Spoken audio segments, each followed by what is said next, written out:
Computer එකේ නම් මේ කෝඩ් එක කිසිම අවුලක් නැතුව වැඩ කරා. ඇයි සර්වර් එකකට දැම්මහම මේක වැඩ කරන්නේ නැත්තේ? ඔයා සොෆ්ට්වෙයාර් ඩෙවලොපර් කෙනෙක් නම් අනිවාර්යයෙන්ම මේ ප්‍රශ්නය අහලා ඇති. නැත්තම් කාට හරි කියලා ඇති නේද? අන්න ඒ ලොකුම ප්‍රශ්නයට ඩෙවොප්ස් ලෝකේ තියෙන හොඳම උත්තරය ගැන තමයි අද අපි කතා කරන්නේ. ආයිබෝවන් හැමෝටම. මම හිරුනි. මගේ channel එකට ඔයාලව සාදරයෙන් පිළිගන්නවා.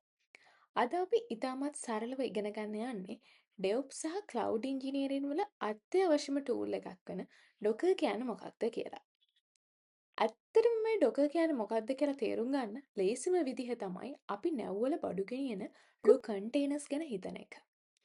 ඉස්සර නැව්වල බඩු ගෙනියද්දි එක එක જાතිය බඩු. ඒ කියන්නේ කාර්, ඇඳුම්, කෑම જાති පැක් කළේ එක එක විදිහට. ඒ නිසා ඒව නැවට පටවන්නයි, බාන්නයි ගොඩක් අමාරු වුණා. ඒත් මේ ලොකු යකඩ කන්ටේනර්ස් ආවට පස්සේ ඇතුලේ මොනවා තිබුණත් එකම විදිහට නැවට පටවන්නත් පුළුවන්, කෝච්චියක ගෙනියන්නත් පුළුවන්. අන්න ඒ කන්සෙප්ට් එකම තමයි සොෆ්ට්වෙයාර් ලෝකෙට ඩොකර් වලිනුත් ගෙනාවේ.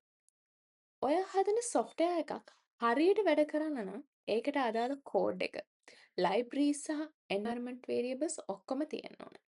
ඩොකර් වලින් කරන්නේ මේ ඔක්කොම දේවල් එකම පෙට්ටියකට, ඒ කියන්නේ ඩොකර් කන්ටේනර් එකකට දාලා පැක් කරන එකයි. එතකොට අර අපි මුලින් අහපු ප්‍රශ්නෙට මොකද වෙන්නේ? හිතන්න ඩිවෙලොපර් කෙනෙක් Python වලින් ඇප් එකක් හදනවා කියලා. එයා ඒක ඩොකර් කන්ටේනර් එකක් ඇතුලේ හදලා අපිට දුන්නහම අපි ආයෙත් අපේ මැෂින් එකේ Python ඉන්ස්ටෝල් කරන්නවත් version match කරන්නවත් මහන්සි වෙන්න ඕනේ නැහැ. ඒ කන්ටේනර් එක ඔයාගේ Windows laptop එකක වුණත් Mac එකක වුණත් AWS Azure වගේ cloud server එකක වුණත් කිසිම වෙනසක් නැතුව හරියටම වැඩ කරනවා.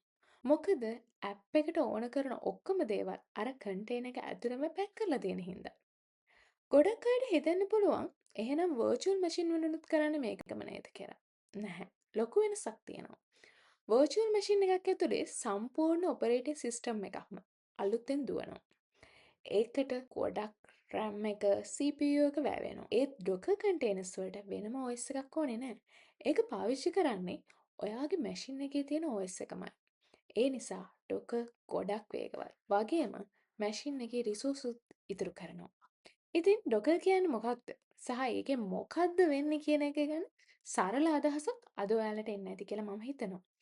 මීළඟ වීඩියෝ එකෙන් අපි බලමු කොහොමද ඔයාගේ කම්පියුටර් එකට ඩොකර් ඉන්ස්ටෝල් කරලා ඔයාගේ පළවෙනි ඩොකර් කන්ටේනර් එක රන් කරන්න කියලා. මේ වීඩියෝ එක ප්‍රයෝජනවත් වුණා නම් ලයික් එකක් දාලා යාළුවොත් එක්ක ෂෙයා කරන්න. DevOps සහ Cloud Engineering ගැන තවත් මේ වගේ දේවල් සරලව ඉගෙන ගන්න මගේ channel එක subscribe කරන්නත් අමතක කරන්න එපා. ප්‍රශ්න තියෙනවා නම් පල්ලෙහෙන් කමෙන්ට් කරන්න. එහෙනම් තවත් වීඩියෝ එකකින් ඉක්මනින්ම හමු වෙමු. සුබ දවසක්.